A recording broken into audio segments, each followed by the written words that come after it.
The per pupil expenses, we did talk a little bit about this as we went through the evening. One of the things that has been frustrating to me as I try to make some sense of doing the comparative costs for per pupil expenditures has really been the fact that there are multiple. It's kind of like doing taxes. That you get all your numbers and then you plug them in someplace, and the state does funny things with some of those numbers. So over the course of the last couple of weeks, what I've been trying to gather information on is the approved budgets like as closely aligned to what we do as possible, and the enrollments for each of the for each year for each of those school districts. And so I have a partial compilation at this point from area or surrounding towns, and what I have for as I'm working on compiling this is that for Clinton, when we look back, we have from the 2007-08 school year to what we are projecting at this point for the 2012-13 school year, basically gone from just under $13,000 per student to a change, if you will, over $15,000 per pupil.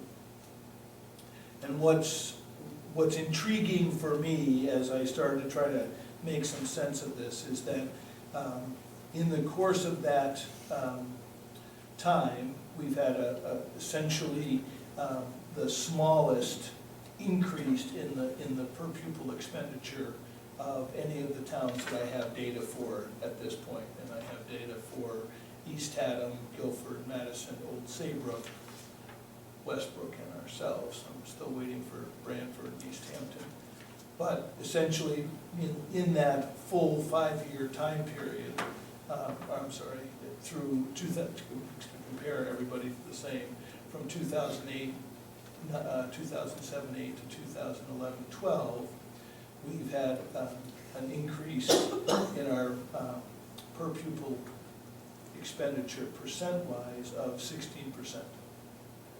The average increase over the last 4 years has been $523, and actually the good news is that the budgets that I've been responsible for, the average increase has only been $406. Superintendent Cross attempts to claim credit for the slowing in the growth of the annual cost per pupil per year over the last 4 years, and fails to mention that 3 of the last 5 school budget referenda were defeated, reducing the cost per pupil in 2010-11 by $351 and in 2011-12 by $161. Otherwise, we would have gotten to its number for next year much, much sooner. Or ultimately in that same time period, just under 10% increase. What's interesting from my vantage point is that the average increases for that same time period have been slightly higher in other districts, where the average has been $800 in Westbrook, a little over $600 in Madison, just over $500 in Guilford, almost $700 in East Haddam. The only district that has had a less average dollar increase is actually Old Saybrook, even though their percent increase is a little bit higher than ours. So the percent increases have run from our 16% to as high as 26% in Madison. Their per pupil increases have been. But again, the problem that I have as I start to play with all of this is that everybody has a significantly different starting point. They have a significantly different budget, and they have significantly different numbers. And one of the arguments that we've had right along is that every building, regardless of how many students have some basic costs that are the same from place to place. As you grow in population, there are some costs, there's some per student costs that ultimately come down because you can do, proportionally, you can have one teacher and 20 kids, or you can have one teacher and 10 kids, but you've got to have one teacher for those 10 kids. If you only had 10 kids in your school, and you have to have an administrative team. So whatever the costs are for that one teacher and administrator and 10 kids versus what it would be for 20 kids or 25 kids with that same one teacher, you're going to have some differentials. So all of this, to try to look at it, we're trying to parse out what are some of the reasons why our seemingly our per pupil expenditures are at the higher end in the DIRG, because that continues to come back to haunt us.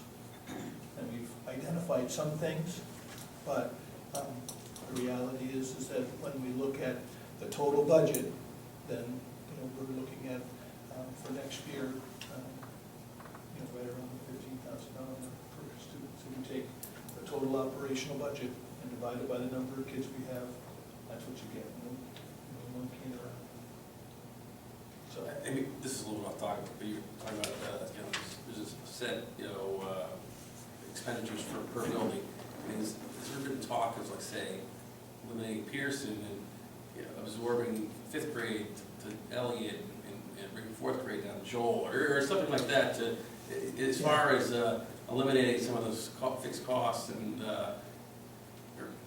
we haven't. I mean, there hasn't been a broad study, if you will, to look at that. But I think certainly in conversation we look at the fact that particularly if the projected enrollment continues to the projections come true, that the projected enrollment continues to decline at the pace, then we really are going to have to look at the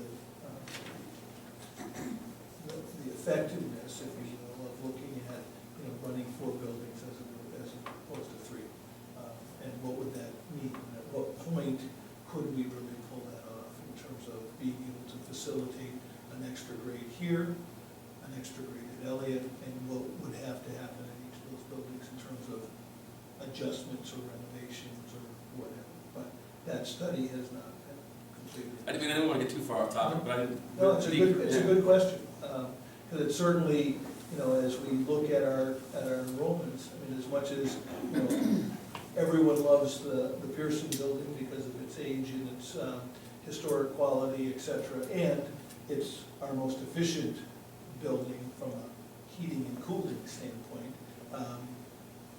It's 2 stories, it does all the things that, ultimately we hope we might be able to do with a new high school facility. It is also the least flexible in the sense of how many kids you can actually fit in there.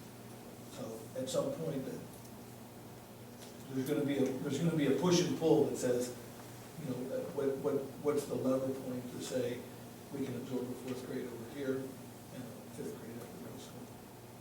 It's a very good question. And it's milling around, but at some point we're going to have to do some kind of more than just an enrollment study, but a real facility study with regard to those 3 buildings. And I'm sorry to go off topic, but I just. No, that's a good question. On the issue of cost per pupil, the state does have on its website a lot of data that you can pull down and parse. Oh, yeah. And I've done a lot of that parsing. I've got some problem is you bring it into a database and you have to cross-tab it and do some work. It's not, unless you have the software to do it, it's not easy to do. I understand. Right, I have, and I've got the software and I've done it, and I'll send it to you. But what it basically says is that in terms of cost per pupil, when it comes to salaries, you're about normal. When it comes to administrators, central administrators, you're a little bit on the high side, but not terribly so. There's not a lot of money there anyway. On the buildings and debt service, way down at the bottom, Westbrook is, the thing is driving Westbrook is they just have it. And you assume they have a very high debt service because of what you're thinking about doing. The things that you're very high per pupil on, and a part that's mushroomed in growth is employee benefits. And it's one of the areas that you probably do need to figure out, whether you shift more to the employees or you do something, together. But it would be, as a business person, it's a problem that you look at pretty carefully. You're fairly high on educational programs on a cost per pupil basis, and you're fairly high on purchase services. Those are the three, but the one that's really big is employee benefits. I'll send you I've now graphed it, I've done, I've parsed the data. It's pretty revealing. Now, what you do with that, then you have to dig deep into what it points you in directions. And I think, the point being is that as you identify some of those items, over the course of the last 3 years, our primary focus has been on, as we address each of our contracts, to deal with the employee benefits component. I think one of the things that I've gained more information about this year, as we look even further at the benefits component, because clearly that's an area, is the extent to which we cover, if you will, all of our employees, and how that differs from other school systems. And that's the part that digging deeper, if you will, is of concern, to see, and I'm getting piecemeal from various folk, because in the end, you ultimately need their contracts, you ultimately need to be able to get from them essentially the same information that you're dealing with, and not just the raw numbers, because the raw numbers aren't enough to tell you how it breaks out. It's interesting. I'll send you that. Thanks. Anything else for question? So, this is how it breaks down on a per pupil basis. Using those same cost factors, in the end, it breaks down to how much we spend on each one of our students. As you can see from the bottom of the slide, our per pupil expenditure or per pupil cost based on the operational portion of the budget for 2012-13 would be $15,243.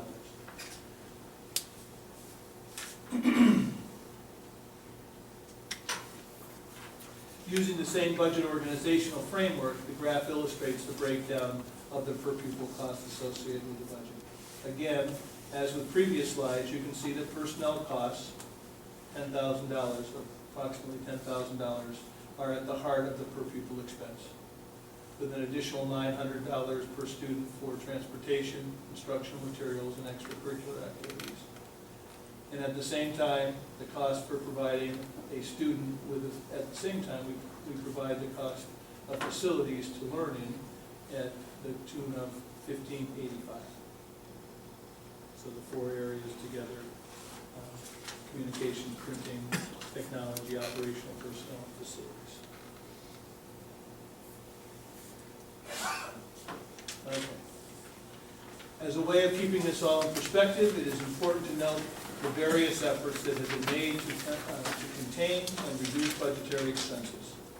The board has been very successful in negotiating with bargaining groups and balancing the need to recognize the importance of the people who educate our children while engaging these groups and participating in the difficult economic times with which we are embroiled. We have redesigned the health insurance plans. Jan Bryson, our special ed director, has been diligent with collaborating with colleagues on special ed programs. And we have, in fact, realigned staff to the declining enrollment and still maintain appropriate class sizes. Again, remember that over the course of the last 3 years, we have reduced our certified staff by 10 folks.